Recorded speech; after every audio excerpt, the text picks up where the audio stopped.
예, 안녕하세요. 이번 세션에서는 불사이로 쉽게 만드는 의존성 로직이라는 세션 제목으로 발표를 진행을 하게 되었고요. 저는 단넷대부의 남정현이라고 합니다. 불사이라고 하는 라이브러리는 이제 이전에 다른 프로그래밍 라이브러리들에서는 보지 못했을 수도 있는 그런 특이한 개념을 하나 들고 있습니다. 바로 의존성 관리라고 하는 기능을 구현을 하는 일종의 실행 엔진인데요. 오늘은 불사이를 이용을 해서 어떻게 사용할 수 있고, 이제 의존성 선언이라는 것을 어떻게 관리해서 어떻게 동작하는지, 그리고 API가 크게 둘로 나뉘어지는데요. 정적 API와 인스턴스로 생성을 해서 객체 형태로 관리하는 그런 API로 나눠서 사용하는 방법을 자세히 살펴보겠습니다. 그리고 단순히 라이브러리로서의 기능만을 하는 게 아니라요.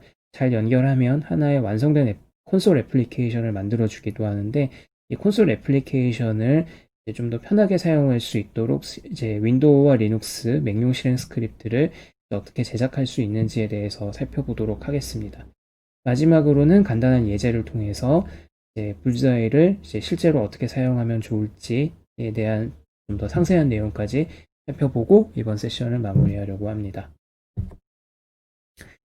우선 불자이라고 하는 라이브러리는요, 간단히 말해서 이제 어떤 작업과 작업 사이의 의존성을 선언적으로 관리할 수 있도록 도와줍니다. 그리고 이렇게 선언이 된 작업들 사이에 의존성 그래프라고 하는 것을 우리가 논리적으로 그려볼 수가 있고요. 프로그램 내부적으로도 이것을 자동으로 그려서 의존성 그래프에 따라서 작업을 예를 들어 A라는 작업을 하기 위해서 B라는 작업이 필요하고 B를 하기 위해서 C라는 것이 선행이 돼야 된다고 했을 때 역으로 C, B, A 순으로 자동으로 이제 실행 순서를 결정을 해서 실행을 해내고 그 결과와 실행하는 데 걸린 시간까지 자동으로 측정을 해서 보고해주는 이런 기능을 하는 일종의 완성된 애플리케이션을 쉽게 만들어줍니다. 물론 애플리케이션으로서도 실행이 가능하지만 이제 하나의 라이브러리로 이제 재사용할 수도 있습니다. 그래서 이제 작업을 이제 여러 개로 나누어서 순차적으로 실행을 하는 것뿐만이 아니라 이제 어떤 작업을 실행함에 있어서 의존성을 이제 빠뜨리지 않고 논리적으로 잘 연결해서 관리할 수 있도록 해주는 그런 기능을 제공을 하고 있는데요. 이때 단순히 의존성에 따라서 실행하기만 하는 것이 아니라 작업이 하나라도 실패할 경우에는 어디서 무슨 이유로 실패했는지까지도 레포팅을 하는 기능이 있습니다. 특히 불사이는 특히 길이가 긴 로직이나 레거시 코드를 리팩토링 할 때 무척 유용한 면이 있는데요. 길이가 긴 코드를 특히 리팩토링을 할 때에는 반복적으로 실행이 되는 작업이라던가 아니면 이제 어떤 작업을 실행하기 위해서 어떤 의존성이 필요한지를 따져보게 되는 경우도 많이 있는데 이럴 때 작업별로 유닛 테스트를 분리를 해서 만들기 편한 구조로 되어 있습니다. 그리고 뒤에서 살펴보겠지만 각각의 작업을 단순히 순차적으로 실행하고 한 번 실행하면 끝 이런 느낌이 아니라요. 계속해서 얼마든지 반복해서 돌려볼 수 있도록 잘 정의가 돼 있어서 테스트하기에 무척 편리한 구조로 되어 있습니다. 또한 커맨드 라인 툴로 만들기 편리하도록 다양한 부가 기능도 제공을 하고 있고요. 그래서 간단한 사용법을 잠시 살펴보면 이렇습니다. 불사의 유게 패키지를 추가를 한 다음에요. using static bullseye targets라고 하는 targets라고 하는 클래스의 모든 스태틱 메서드들을 임포트를 하시면 메인 메서드에서는 타겟이라고 하는 함수를 써서 내가 지금 등록하려고 하는 람다 함수를 이런 이름의 작업으로 등록을 해달라고 요청할 수가 있습니다. 이때 이제 모든 작업들을 등록을 한 다음에 run targets and exit라고 하는 함수를 실행 인자 args라고 하는 곳에 프로그램의 인자 값이 들어오게 되겠죠. 이 인자 값을 먼저 주고 결과를 실행을 하도록 실행해서 그 결과를 표시하도록 하는 기능까지 제공을 하고 있어서 이대로만 실행을 하면 나머지 레포팅 기능이나 실행하는 데 걸렸던 시간이라던가 혹은 실행 도중에 발생했던 문제들까지 이렇게 일목요연하게 정리를 해서 보여주는 기능을 내장을 하고 있습니다. 그래서 만약에 좀 더 복잡한 작업을 실행을 한다고 가정을 해보겠습니다. 예를 들어서 이런 가상의 작업이 있다고 가정을 해볼게요. 차를 마시고 댕댕이를 산책시키러 나간다라는 작업을 한다고 가정해 보겠습니다. 여기서 이제 차를 마시기 위해서는 그냥 차를 마실 수 있는 게 아니고 차를 만드는 게 먼저 선행이 돼야겠죠.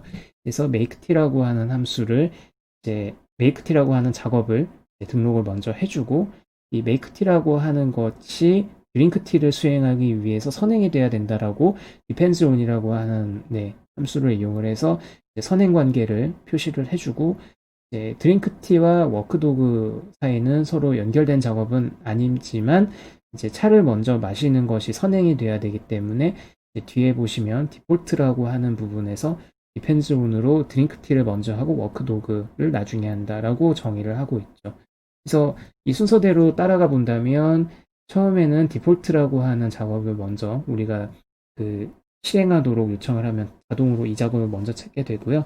그 다음에 차를 먼저 마시기로 했는데 차를 마시려면 차를 만들어야 되고, 그래서 이 중에 가장 먼저 차를 만드는 것부터 시작을 하게 됩니다. 근데 이런 부분들을 모두 선언적으로 지금 라이브러리에서 우리는 이제 이렇게 등록을 해달라고 요청을 했지만 의존성 그래프를 나름대로 이제 트리 형태로 이제 자동으로 그려내고 있기 때문에 알아서 makeT라고 하는 작업부터 먼저 실행하도록 이렇게 구현이 될 것입니다. 그래서 makeT, drinkT 한 다음에 드링크티가 끝났기 때문에 워크도그, 그 다음에 워크도그에는 다른 종속성이 없죠. 그래서 워크도그까지 하면 하나의 프로그램이 완료가 되는 그런 구조를 가지고 있습니다. 네. 그래서 실제로 코드를 실행을 해보면 우리가 예상한 대로 그대로 코드가 돌아가는 것을 볼 수가 있습니다. 그래서 이런 부분들이 원래 절차 지향 방식으로 우리가 코드를 만들었다고 가정을 하면 함수를 호출해주는 부분을 언제 어떻게 호출해줄 것인지 뭐 이런 부분들을 세세하게 다 나누어서 관리를 해야 되고, 또 함수를 어떻게 호출하는지에 대해서도 사실은 코드를 작성을 할 때 디버깅하고 이제 꼼꼼히 따져봐야 되는 부분이기 때문에 좀 골치 아프고 때로는 어떻게 코드를 만드느냐에 따라서 굉장히 이제 결과가 달라지는 부분도 많이 있기 때문에 좀 귀찮은 부분도 사실은 있습니다. 근데 이런 부분들을 핵심적인 각각의 작업에 대해서만 집중할 수 있도록 이렇게 분리를 시켜주기 때문에 조금 더 효율적으로 코드를 작성하는 데 도움이 되고요. 여기서 혹시 눈치채셨을지는 모르겠는데 이것도 일종의 PDD 프레임워크처럼 사용할 수 있는 부분도 있습니다. 그래서 이제 작업을 이제 만들어서 어떤 기능을 구현하는 데 사용할 수도 있지만 때에 따라서는 이제 기존의 유닛 테스트 기능만으로는 충분하지 않을 수 있는 특이한 상황에서도 일종의 유닛 테스트 프레임워크 대용으로도 이런 불사의 프레임워크를 이용하실 수도 있겠다. 뭐 이렇게 볼 수도 있을 것 같습니다. 그래서 이제 앞서 살펴보셨던 것은 이제 정적 API로 호출하는 것이었는데요. 정적 API의 경우에는 사용하기 간편하고 빠르게 실행을 해볼 수 있다는 이점이 있지만 반면에 확장성에 있어서 좀 떨어지는 면이 있죠. 근데 이런 확장성을 또 보완을 하기 위해서 타겟이라고 하는 클래스의 정적 메서드를 임포트를 할 수도 있지만 이것을 하나의 오브젝트로 생성을 해서 이제 사용할 수도 있습니다. 이제 이렇게 하면 나중에 익스텐션 메서드를 붙일 일이 있다던가 아니면 뭐 디펜던시 인젝션 같은 거 사용을 할 때도 좀 더 유용한 측면이 있겠죠. 그래서 타겟이라고 하는 것의 인스턴스를 만들어서 똑같이 add라고 하는 함수를 써가지고 이제 겹치지 않게끔 작업의 이름을 잘 등록을 해주시면 일종의 컬렉션처럼 사용을 할 수가 있고, 그리고 타겟에서 이제 작업들을 모두 등록을 한 다음에 이 작업들을 이제 실행을 하고 나서 프로그램을 종료할 것인지 종료하지 않고 계속해서 이제 다른 코드를 실행할 수 있도록 할 것인지 뭐 이런 것도 실행 방법을 이제 자유롭게 결정을 할 수 있도록 API가 제공이 되고 있습니다. 네, 그래서 만약에 이제 앞서 보여드렸던 대로 이런 콘솔 프로그램을 이제 크로스 플랫폼용으로 만들고 싶다라고 할 수가 있겠죠. 이때에는 윈도우즈, 리눅스, 그리고 맥OS용으로 각각 배치 파일과 쉘 스크립트를 만들어서 프로그램을 잘 배포를 해주시면 그럴듯한 이제 콘솔 프로그램이 자동으로 완성이 돼서 배포가 되는 그런 효과도 보실 수가 있습니다. 네, 그래서 가령 윈도우즈의 경우에는 이런 배치 파일 실행할 때 에코 오프라고 시작을 하겠죠. 그래서 화면에 명령어 타이핑했던 내용들은 보이지 않고 자동으로 자기 작업을 실행하도록 이렇게 배치 파일을 꾸밀 수가 있고요. 그 다음에 보시면 이제 가장 마지막에 퍼센트 에스터리스크라고 붙이고 있는데, 이렇게 하면 배치 파일에 어떤 인자가 들어오던 자동으로 이 프로그램의 인자로 복사를 해서 대신 이제 집어넣어서 실행하도록 그렇게 실행을 시킬 수가 있습니다. 그래서 이 기능을 활용을 하시면 이제 단넷 런하고 뭐 보통은 이제 프로젝트 타겟츠 뭐 이런 식으로 해서 길게 인자를 써줘야 되는데, 그렇게 하지 않고 뭐 테스트 프로그램 .cmd 한 다음에 바로 뭐 마이너스 마이너스 셀프 이런 스위치를 넣어주면 이제 원래 이제 그렇게 돌아가는 프로그램이었던 것처럼 자연스러우면서도 깔끔하게 이제 명령어를 줄일 수가 있는 그런 장점이 있죠. 비슷한 방법으로 리눅스와 맥OS용 쉘 스크립트에서도 네, 이제 shbang이라고 하죠. shbang이라고 하는데 이 앞에 헤더를 붙여주고 그 다음에 뭐 스크립트를 어떻게 실행할 것인지에 대해서 간단하게 전처리 구문을 넣어준 다음에 비슷하게 $@이라고 이렇게 특수기호를 써주시면 자동으로 뒤에 모든 인자가 전달이 되게 됩니다. 그리고 이제 요즘 파워쉘도 많이 쓰시는 분들이 계실 텐데요.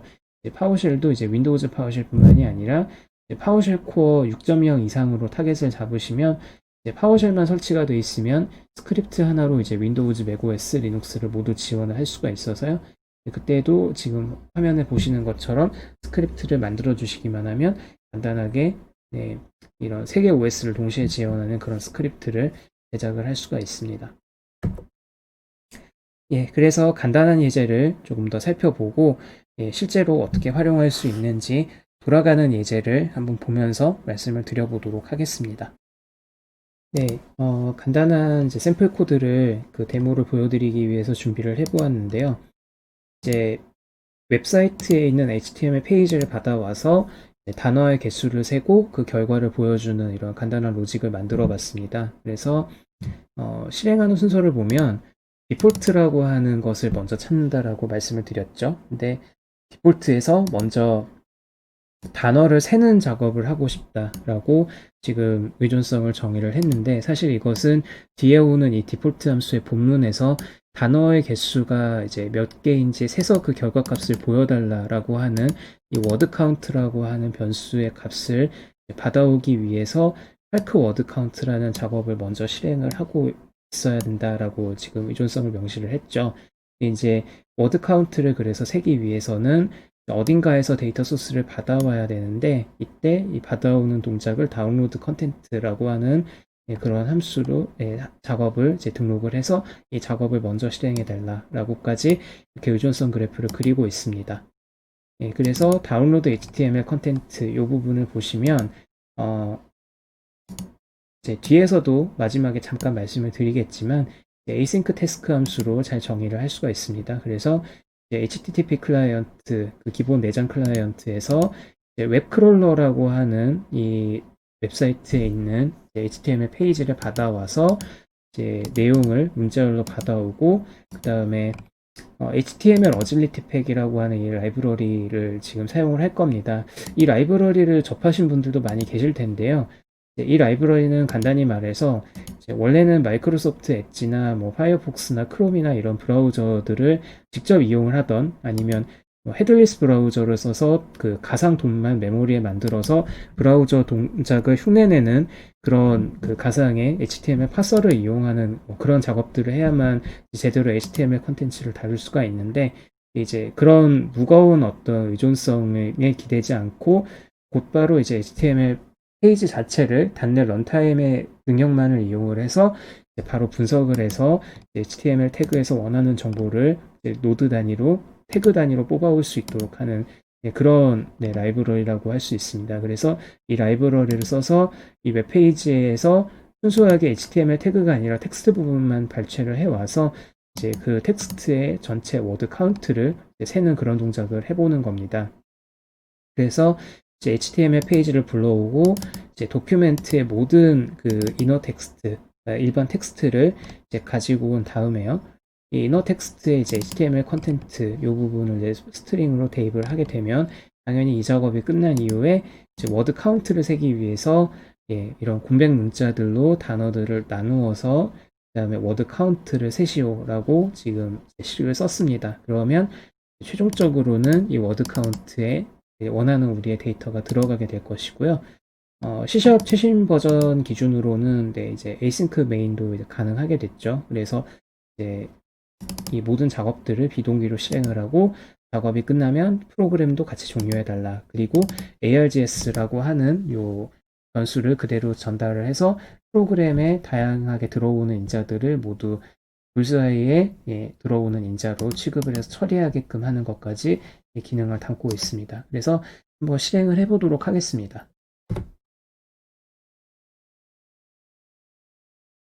네, 그럼 실행이 잘 된 것을 볼 수 있는데요. 컨텐츠를 이제 이 웹페이지로부터 다운로드를 받았고요. 그 다음에 받은 컨텐츠의 단어 개수를 세서 확인을 해보니 11,637개의 단어로 구성이 되어 있다라고 지금 결과가 잘 나온 것을 볼 수 있습니다. 근데 이제 재밌는 부분은 이제 여기 보시면 타겟과 이제 실행 결과와 그 다음에 실행하는데 걸린 시간을 이렇게 상세하게 레포팅 형태로 보여주고 있습니다. 그리고 최종적으로 모든 결과가 성공적으로 끝났다. 이렇게 지금 정리해서 보여주고 있고요. 예, 그리고 이제 아까 프로그램에 전달되는 모든 파라미터를 여기 불자이에서 대행해서 받는 부분이 있다라고 말씀을 드렸었는데요. 실제로 어떻게 동작하는지 잠깐 살펴보겠습니다.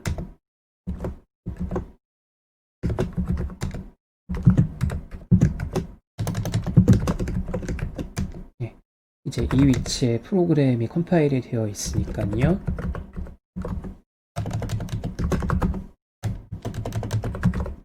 여기서 네, 이렇게 실행을 하시게 되면 상당히 많은 옵션이 들어있는 것을 볼 수 있습니다. 그래서 드라이런 같은 옵션도 이제 우리가 따로 구현하려고 노력을 하지 않아도 자동으로 이제 여기서 처리를 해주고요. 심지어는 이제 패러렐 여러 개의 타겟을 동시에 병렬로 실행해 줄 수 있는 그런 기능과 그다음에 의존성을 어떻게 다룰 것인지 그리고 이제 정말 흥미로웠던 부분은 이런 부분들입니다. 그래서 이제 자동으로 CI 파이프라인 환경에 맞추어서 어떻게 실행할 것인지 세부적으로 제어하는 뭐 그런 기능들도 들어 있어서요. 가령 아까 앞에서 살펴봤을 때는 그냥 이제 우리가 시각적으로 사람이 보기에 편한 형태로 이제 테이블들이 열거가 됐는데 이제 CI에서 사용할 수 있도록 이제 결과를 자동으로 레포팅 해주는 기능을 해당 CI 플랫폼 기준으로 출력해주는 그런 기능들도 들어 있습니다. 그리고 입력이 어땠는지 그리고 사용할 수 있는 타겟이 무엇인지 그 다음에 디펜던시 트리를 이제 자동으로 이제 그려주는 기능이나 이제 때에 따라서는 이제 어떤 게 있을까요? 이렇게 특별히 내가 실행하고 싶은 작업을 콕 찍어서 그 작업부터 해당되는 걸 실행을 하고 그 작업을 실행함에 있어서 필요한 의존성까지 우리가 따로 개발을 하지 않았어도 선택적으로 자유롭게 실행을 할 수 있는 그런 기능도 제공을 하고 있습니다.